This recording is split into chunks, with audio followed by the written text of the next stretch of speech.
Welcome to the Holistic Health Bites podcast. I'm your host, Andrea Nicholson, crime scene investigator turned functional health investigator. This podcast is here to share bite-sized episodes and unique interviews on a wide variety of health topics to empower, enlighten, and educate you to live your best, most vibrant life. Disclaimer: all information you hear on this podcast is for information only and constitutes individual opinions of the person speaking. This should not be taken as medical advice. Being a listener of this show does not initiate a practitioner-client relationship between you and the hosts or panelists on this show. Please discuss these topics with your medical professionals before making any changes to your health. Okay, let's dive in. Welcome back to the Holistic Health Bites podcast. Today, we're going to have a fun conversation about toxins and how they are affecting our overall health and interfering with so much of our healing journey. And I'm joined by a toxin expert, Chelsie Ward, who is going to share some of the lessons and things that she's learned along the way. So welcome, Chelsie. Thank you so much. I'm grateful to be here. Yeah. So can you just kind of do a quick introduction, tell everybody about you and your background? Yeah, so I'm Chelsie, and I'm trained in traditional medicine, and then I moved into the holistic space after I went through my own healing journey. And much of that was due to being exposed to toxins through food, through air, through heavy metal toxicity, through vaccinations. I hope it's okay to talk about that.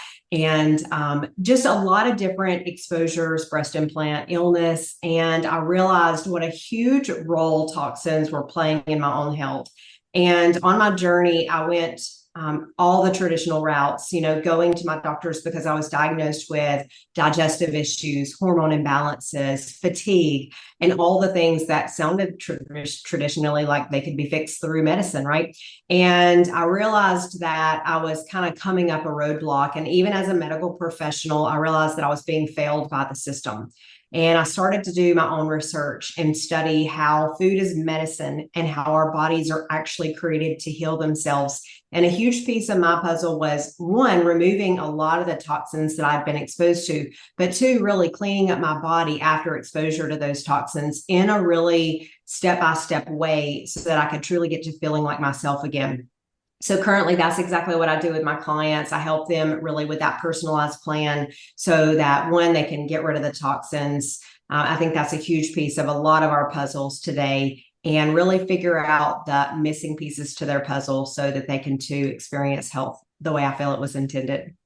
I love that mission. I think that's great. And I think it's a really common thing that a lot of people might not even be aware of. So let's just dive in a little bit to maybe some of the most common exposures, because of course we're never going to live a completely toxin-free life. There's a lot of things that we just frankly don't have control over, but there's things we can do about those things that we don't have control over. So what are some of the low-hanging fruit or really easy things that people can just, eliminate from their life?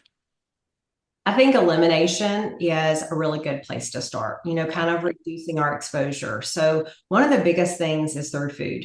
And I always thought myself, I was like, does organic really matter? And what is genetically modified anyway? Does that really play a role in our health? And the truth is that it really does. Our bodies were intended to receive a message when we eat or drink or anything comes inside from the external world.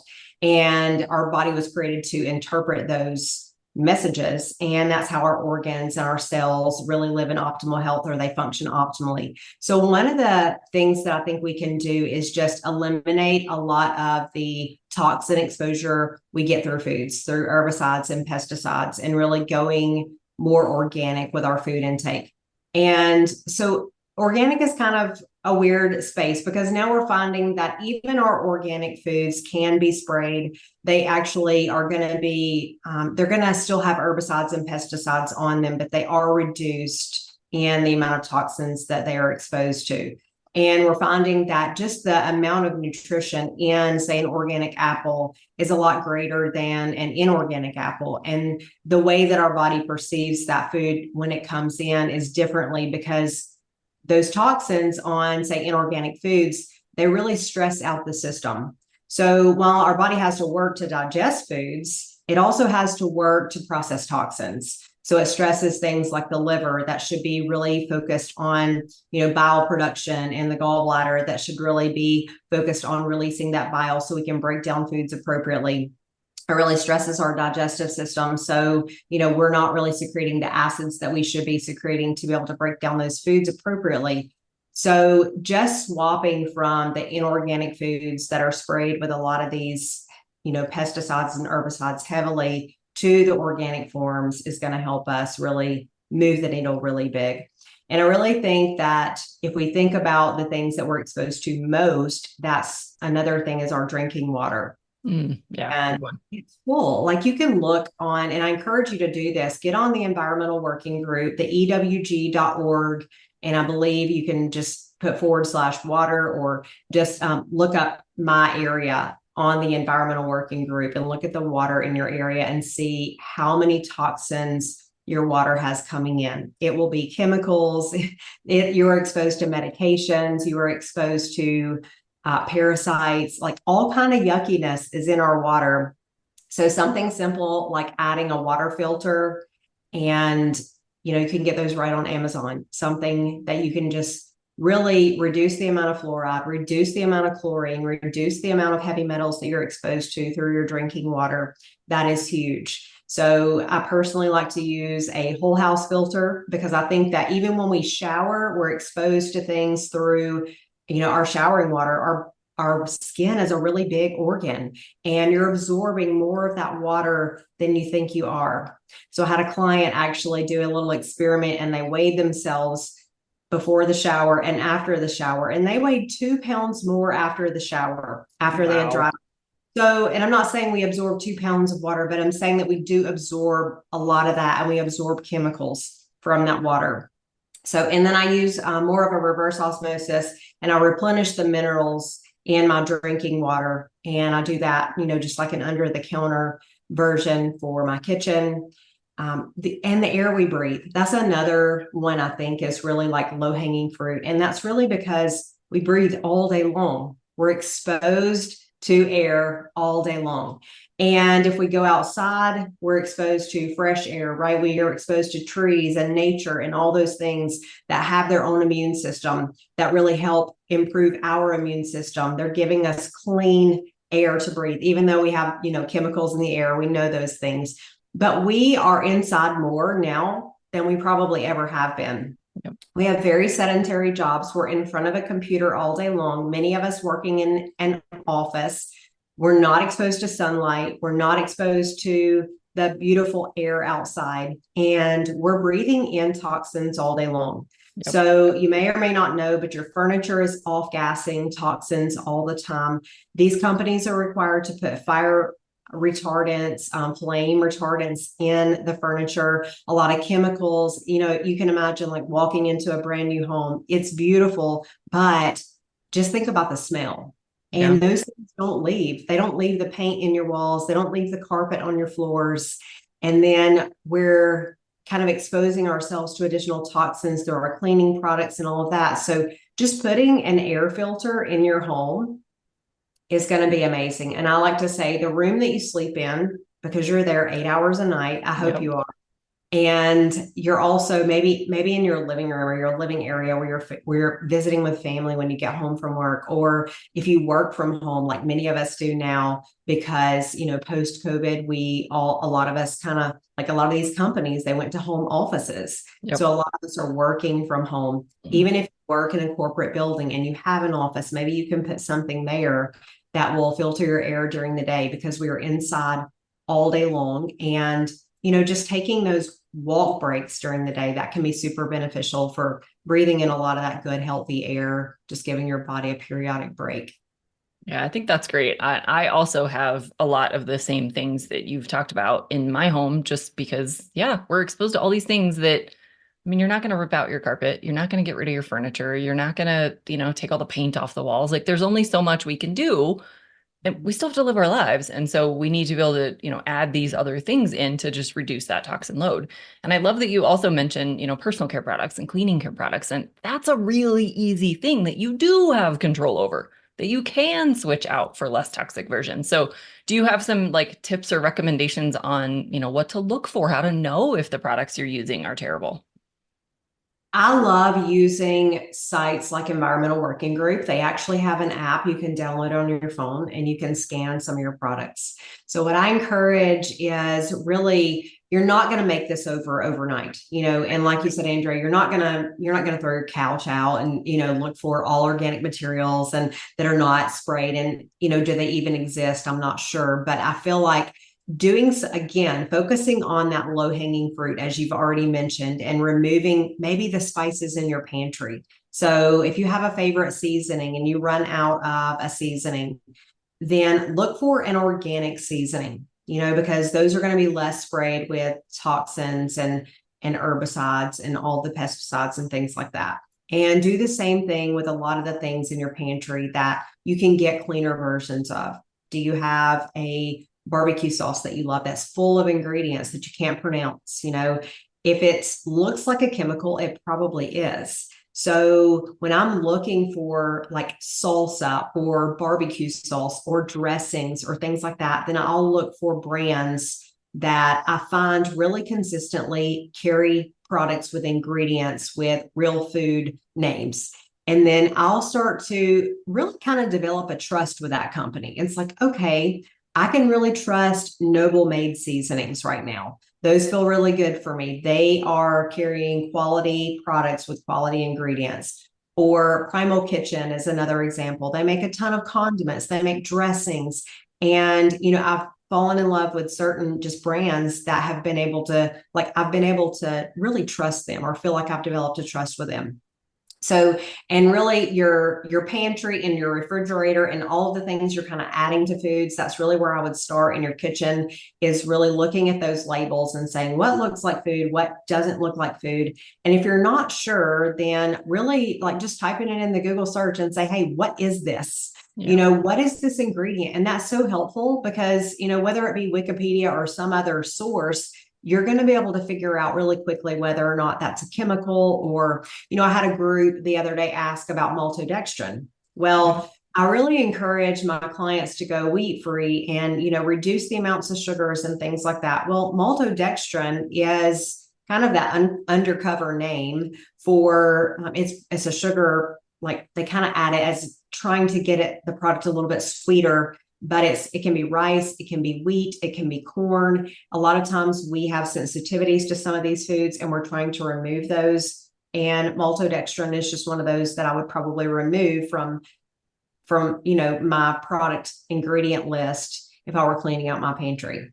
Yeah. And then the other area is really cleaning up your cleaning supplies, maybe your makeup. I know that's a big one. So some of these are really big areas to tackle. And I've created kind of like a, 3-month makeover for your pantry, if you will, or for your, just for the cleaning supplies in your house. And again, I find a brand that I can really trust. So there's a couple brands I really like for cleaning your home, and Truly Home is one of those. So I may use those for the bathroom cleaner or, or kind of like a Windex replacement for my mirrors, but they have really good clean ingredients. And I'm a user of doTERRA and essential oils for many years. And I've replaced a lot of my cleaning supplies and cleaning products with that line. And it's just because there's a quick, I'm going to replace all of my all-purpose cleaners with one cleaner and I'm done. And then with laundry detergent, I know it's a clean laundry detergent that I can use and trust as well. Yeah, I love that. Yeah. And then you can really focus on the areas that you feel are low hanging fruit for you. Like one, what are you exposed to most often? Yeah. What are you actually putting on your skin that we know your skin is absorbing? And what are you running out of? Again, you're not going to replace all these things overnight. So if you're out of laundry detergent, then that's what I would start searching for next. It might be doTERRA. It might be Truly Home. It might be another clean brand. You can use the Environmental Working Group app. You can start scanning your products. And a lot of times they will share alternatives with you for better products. And you can really start doing a little bit of research, just kind of looking at labels in your grocery store, getting to know some of these other products, scan them as you're going through the aisles. And it'll take a little bit of time to figure out what is your replacement. But once you do, your shopping is going to be really quick again. and it'll be like it is today. But at first it takes a little bit of work. Yeah. Yeah. You have to do the research to find something that you like and then, find it in the store and all those kinds of things. But yeah, I agree with you. And I think that's an easy way to implement it. It's just when you run out of things, up level them, buy something better next time. Or make your own. There's so many amazing recipes that are made of like vinegar and baking soda and, just steam. We don't always even need a chemical. We can often just do this with hot water. I mean, there's lots of different ways to reduce the toxin exposure. And I think those are all great things. One of the like super easy, low hanging fruit things that I always say when you're just evaluating your products, even if you don't go to the level of the environmental working group and actually scanning barcodes and looking at all the things, just look for fragrance. If you see fragrance or perfume or those kinds of words on any of your products, it's incredibly toxic. It's a concoction of hundreds of unknown chemicals all combined. Most likely does not involve any of what it's supposed to smell like. Like if it says it's lavender, probably doesn't actually contain any lavender. So those are the like top products I would probably get rid of just because it's so easy to look at the labels. The sad part is most of these things don't have labels on them. But if it says right on the front, like scented with or scented for lavender or whatever, it probably doesn't actually contain it. If it did, it would say essential oils and that term. So those are just a couple things that you can look at quickly on bottles and determine, if they're in line with those things or not. But let's transition a little bit to, okay, now what do you do about detoxing? How do you get this stuff out of your body once we've been exposed? Because we all have been, and we all need some level of just cleaning it up. Obviously, it's going to help a lot to slow the exposures and reduce that toxic burden. But beyond that, what are some things that we can do to really help get rid of these things out of our body? Foundations are starting with the body first. So you're going to want to clean up your drinking water and things like that. So you're getting clean water so you can start to flush some of those toxins out, clean up the food. And we detox through our breath, through breathing. So we can even purposefully start implementing more deep breathing and breathing exercises. Is so good for metabolic health, even so much so that they're finding that when we are exhaling and purposefully breathing, like when we're taking a long walk or when we're exercising and we're focusing on the breath, we're exhaling a lot of the toxins that are typically stored in the fat. So we can actually get rid of body fat, which is great. Most of us want to do that, right? And we can get rid of the toxins as well. And another way is through sweating. So we talked about the skin being our largest organ, and we can take in toxins through the skin, but we also can detox through the skin. So we'll get rid of a lot of those toxins just by sweating. And you can use things like exercise. Just exercise to the extent that you start to sweat. You can also use things like sauna, steam room, or even a hot shower or bath. So I like to add a little bit of Epsom salt to my bath, a little bit of essential oils. Sometimes in the evening can be really amazingly relaxing, on top of the fact that you are going to detox if you get your bath water warm enough. And then pooping on a regular basis. So we can't detox if we're not pooping.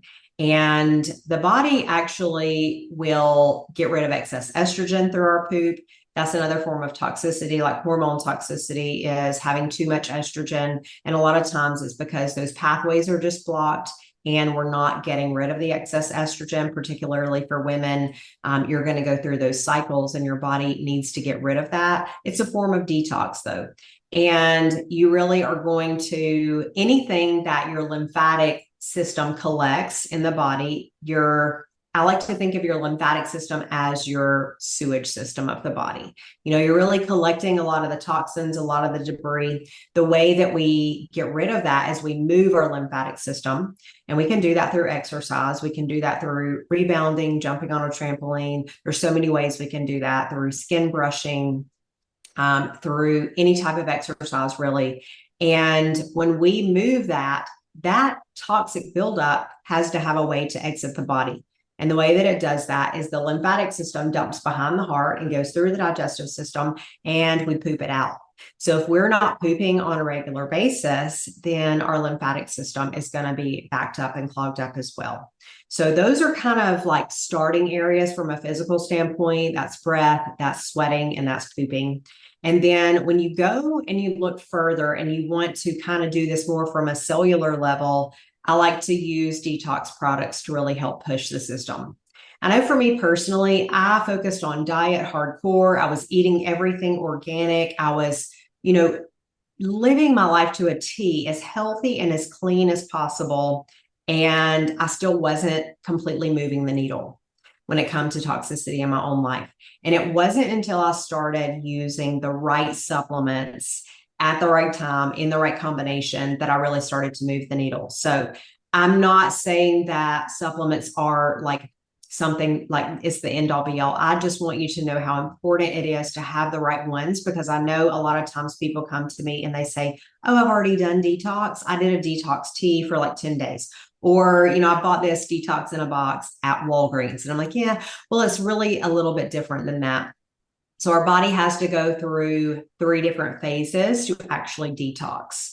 And the first phase is when all the toxins are kind of pulled up from the tissues and they're packaged into little water molecules.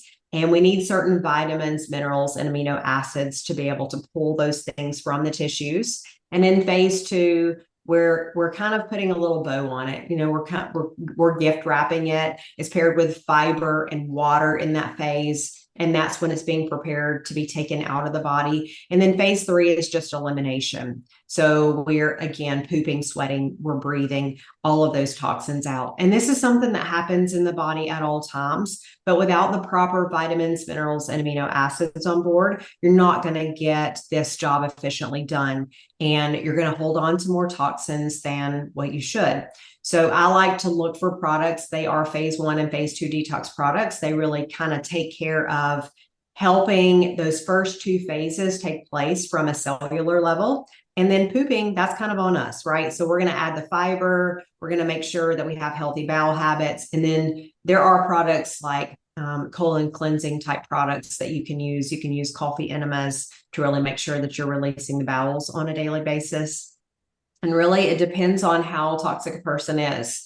When I'm working with a client, I'm doing an assessment on them. And I typically do start a lot of people with like a 10-day detox or cleanse using products like this, using, just different do-it-yourself at home daily practices. And then at day 10, we decide if they need to continue on this deeper detox. Typically, the way that I decide that is if someone is still experiencing a lot of detox symptoms, like you're still not feeling your best, you're not going to feel your best a lot of times when you detox. It shouldn't be torture, but sometimes you're going to be fatigued. You might have a headache. You might have itchy skin. Symptoms could come up. So if someone is still experiencing those symptoms, it's a sign to me that the body still has a little bit more work to do, and we may still continue another 10 days or another 20 days. And then it's really, to me, a lifestyle. You find the practices that are really going to work for you long term. And the nutrition kind of just becomes a piece of that puzzle, right? It becomes that long-term piece. Cleaning up your cleaning products and your skincare, that's another piece that becomes long-term. So over time, you're not exposed to as many toxins. And then you're going to start bringing in a lot of those detox products that are going to help you clean up your system. And honestly, I take detox supplements every day. I feel like we are so exposed to toxins right now on a level that we have never been exposed before. And I've seen it move the needle and change lives so many times. Like I can't not do it. It's just one of those things that I feel like is pivotal for our health. And I really train my clients to do the same. Yeah. So are you also using testing to figure out specifically what their toxins are? Because it's probably going to be very different if it's like a heavy metal versus a mold versus just, food toxins. So there's a combination. I do really an assessment in the beginning, and I kind of give them a toxicity score. And then I use a well-rounded formula that will help kind of really start to move heavy metals, really start to move a lot of these things and circulate those and begin to carry them out of the system. And then when symptoms kind of continue, or I have a history of them that says, like, one lady was, she worked in like a toll booth, and I was like, okay, well, you've been exposed to a lot of emissions. There's probably heavy metals. There's probably a lot of different types of toxins there. So with her, I would definitely move more into the testing phase and see like, where do we need to test? And then if someone moves kind of deeper into digestive work with me and those types of things, I use a lot of different types of binders throughout the protocols. I don't stick with one binder, and it's for that reason, because certain formulas are going to bind onto certain toxins and help you carry those out of the system. So we kind of rotate those. And I do use a toxins test from Vibrant America. I love that, just to kind of get an idea. It looks at heavy metals, really gives you a nice big picture of what they've been exposed to. I've never seen a test come back that didn't have, like alarming levels of toxins in certain areas. Somebody may be exposed to more glyphosate, or, more forever chemicals and things like that. So at that point, when we run a test like that, it's really great because it's a time to educate. Like, okay, you're being exposed here through water bottle. Water bottles are plastics or fire retardants, or like these are the things you're really needing to focus on cleaning up in your life. Or this area over here shows that you're being exposed more through chemicals. This is probably cleaning products. And it's so interesting to find that a lot of times our jobs will correspond to what we're exposed to. I can tell when someone basically lives out of a hotel room. They're exposed to a lot of mold, they're exposed to certain chemicals. And it's just really interesting to compare that to, I had one child I was working with, and their father worked in, fields where he sprayed herbicides and pesticides on plants all day long. So he was exposed to a lot of those chemicals, even though mom is trying to do a really good job of keeping laundry away from them and those types of things. But just, again, it goes back to our skin and what we're absorbing on our skin. And if the child runs up to dad after work to give a big hug and they have all these chemicals on them from the day, that child's going to be exposed. Yep. And unfortunately, that was what was making this child sick, because when we cleaned up a lot of the toxins and we started using a lot of these detox products, this child was able to get rid of a lot of those symptoms just by reducing the amount of toxins he had in his body. Yeah. Ugh. Yeah, I think our jobs are incredibly toxic and far more than we think of. But I did want to ask, you mentioned people who stay in hotels a lot. I work with a lot of people who do travel for a living. So do you have recommendations for someone who, that's their job? They're going to be in hotels, or they're going to be in a toxic environment, or they're going to be, exposed to these things. And outside of like upending their entire life and getting a new career, do you have recommendations on what they can do to reduce their load, given that that's the life they lead? So I traveled for 7 years of my career, and I did that while on a healing journey. So I learned how to travel and stay healthy. One of the things I will say is I became sensitive to a smell of mold. So I could smell it. And it's because I had previous mold exposures, mold toxicity I had to get rid of in my own, like in a moldy apartment. And so if I smell anything wet, like standing water, musty, I'm going to say I need to be moved. Or I found out that hotels a lot of times will have air filters. They'll have a big filtration system, and you can request that to be put in your room if you do smell something. And a lot of times I would just do things to kind of like reduce the amount of burden the toxins had on me. So I was always taking binders, to help bind up a lot of the toxins that I was exposed to in these places. And I would use essential oils. So you can get small little diffusers that you can carry to travel with you. And a lot of these essential oils will reduce the amount of toxins in the air. So if you like, and I know the immune boosting essential oils are also going to be good if you travel a lot as well. So you might find something like, and of course, again, I'm a doTERRA user, so I'm going to reference one of the ones that I used to use was On Guard. I would put that in my room, and I would just let it spray and fill the air. And it's something that I would just run periodically when I was there. and really just making sure that you're exposing yourself to good, healthy, clean food as much as possible when you're on the road. I know that I would do a lot of research going into an area about the restaurants that I would frequent, or I would go to a grocery store that I knew of, or I knew I could get something healthy. So I would buy maybe a whole chicken that was already cooked, buy my greens that were organic, get a bottle of dressing, get some other chopped vegetables, buy an avocado, and just, kind of open that up and get, some fruit that I didn't have to worry about cutting. It would be berries or something like that. And I would make a nice salad or something like that in the hotel room. I did a lot of protein shakes. So I would get a good, clean, healthy protein, get my fruits, my vegetables, my chia seeds for added fiber, all those things. And I literally traveled with a blender, a little small NutriBullet, and I would make my smoothies, and that would kind of be my way to start my day with a good, healthy breakfast. And the hotel rooms are going to be the biggest thing a lot of times. And then, of course, the airports. That's really harsh on our system as well. But I think the biggest thing is taking control of everything that we do have control of while we're in that environment, instead of saying, oh, well, I'm out of town and I have to entertain tonight, and I'm just going to have the wine or the pastries or all the things at this dinner. Because what happens is, I think that happens more often than we would like to admit.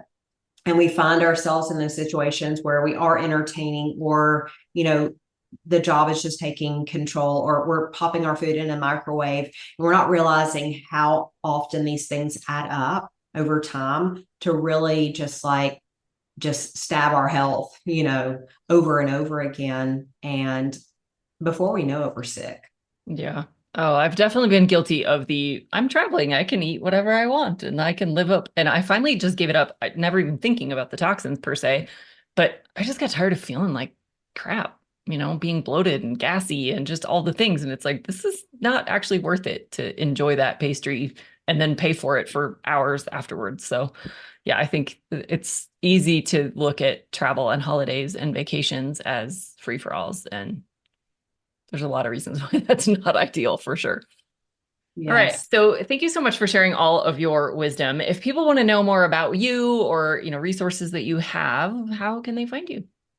So I'm at chelsieward.com, at ChelsiewArD.com. And I'm on Chelsie Ward Wellness on Facebook, Instagram, TikTok, YouTube, all the places. Feel free to shoot me a message on any of those sites. I love talking to people and just kind of helping you dive into whatever it is that you might need. And I'm happy to share any of the resources I've created with you. Love it. Thank you so much for sharing all of that. And I know you have amazing resources out there and really good videos. So definitely lots of great stuff for people to learn from. So thank you so much for sharing all of your knowledge, and we'll catch everybody on future episodes. Thank you, Andrea. Thanks for being a faithful listener to the podcast. I'd love it if you left me a 5-star review on this podcast so that others can more easily find this valuable information. Did you know I also work one-on-one with clients? I approach solving health challenges like I approached solving crimes, by conducting a thorough investigation into your case. Sadly, hundreds of millions of people in the US have insulin resistance, prediabetes, and diabetes, and the vast majority have no idea. I'm here to fix that. If you struggle with low energy, stubborn weight, hypertension, sleep disturbances, or any other undesired symptoms, let's talk. All you have to do is schedule a free call. The link will be in the show notes. And no, you do not need to live near me.